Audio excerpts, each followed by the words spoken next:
Hello children, today we will continue our topic on relations with this topic anti-symmetric relations.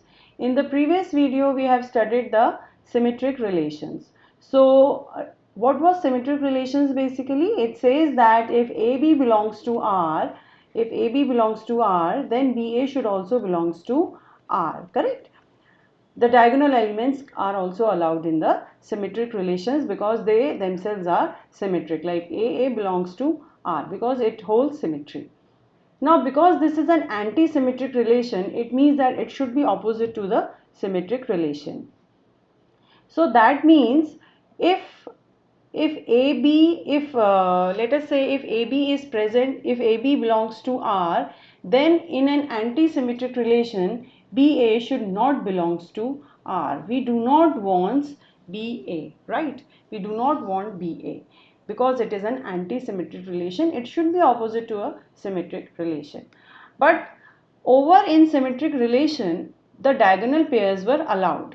In anti-symmetric relation also the diagonal pairs are allowed, and therefore they have frame a definition like this. Let us see what is the definition. Let A be any set. A relation R on a set A is said to be anti-symmetric relation if AB belongs to R and BA belongs to R implies that A equal to B for all AB belongs to A.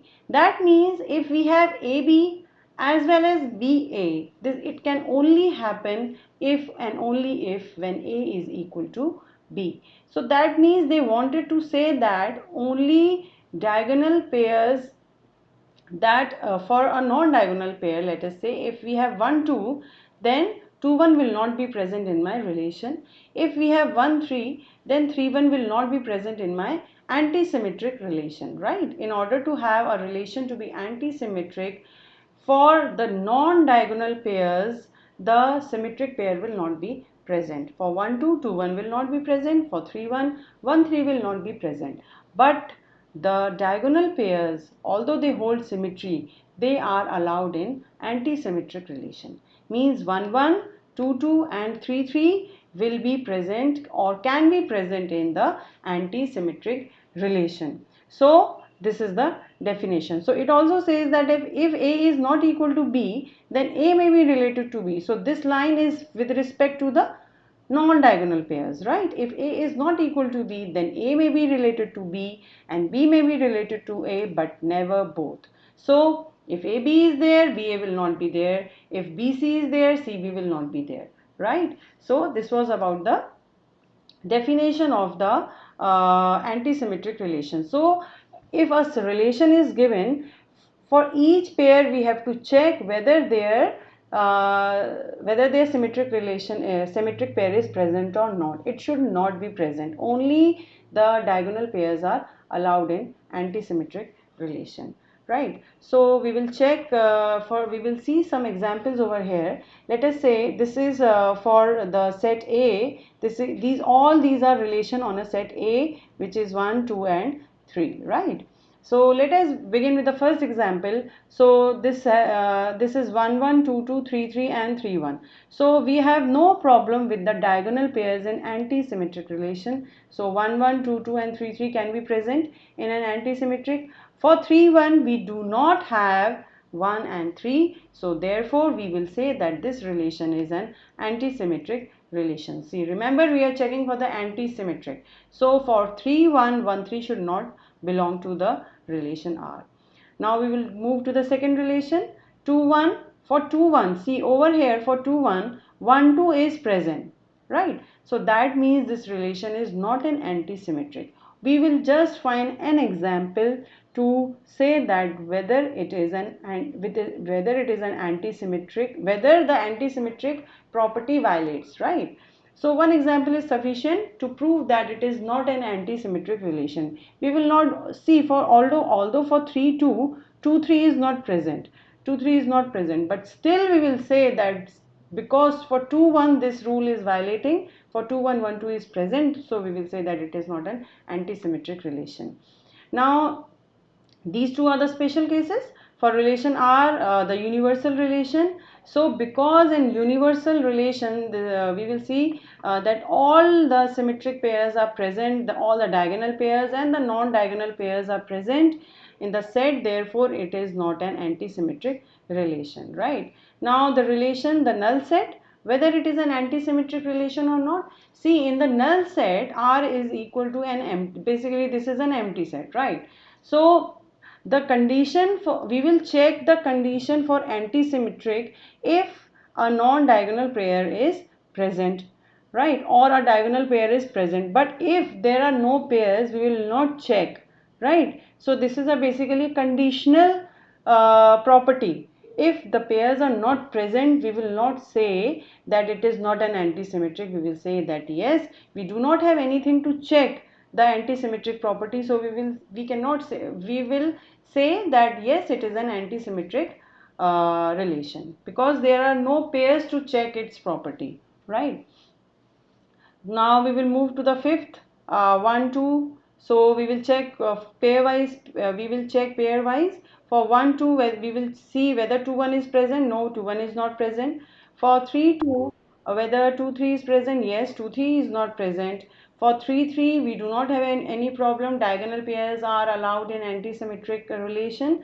1 1, yes, diagonal pairs are allowed in anti-symmetric. So all the pairs, for all the pairs, no symmetric pair is present. So yes, this is an anti-symmetric relation.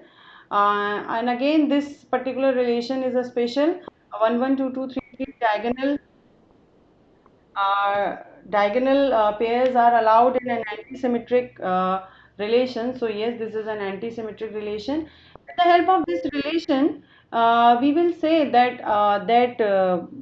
relation, if a relation is symmetric relation, we will not say that it is not an anti-symmetric relation. See, for with the help of this example, it proves that relation can be an anti-symmetric as well as the symmetric relation, right? So we will move ahead to the points to remember. The identity relation on a set A is anti-symmetric relation. Yes, the identity relation is that the relation R is AA if for all A belongs to A, right? So we know that the diagonal pairs are allowed in anti-symmetric relation. So yes, the identity relation is an anti-symmetric relation. Uh, the second is the set AA, for the set AA for A belongs to set A is equal to D. This D is called the diagonal line of A cross A. So we already know that this line is the diagonal line.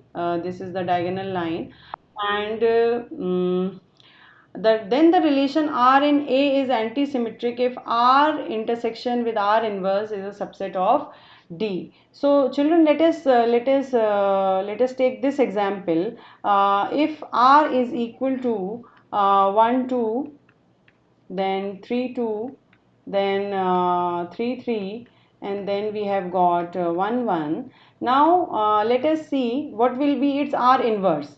What will be is R inverse? We will write the R inverse. For 1 2 it will be 2 1, and for 3 2 it will be 2 3, and then for 3 3 it will be 3 3, and for 1 1 it will be 1 1, correct?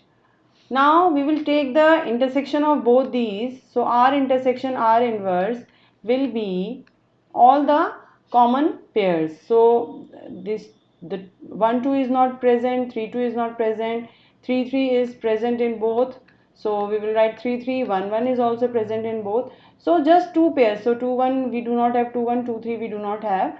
So we have got just the diagonal pairs as the intersection. So this point is just about this, that because R intersection of R inverse are the diagonal pairs only in an anti-symmetric relation, therefore and it is a subset of the diagonal line, so therefore this relation is also an anti-symmetric relation, correct? And one more thing I would like to say, that if relation is an anti-symmetric relation, then its inverse will also be an anti-symmetric relation, correct?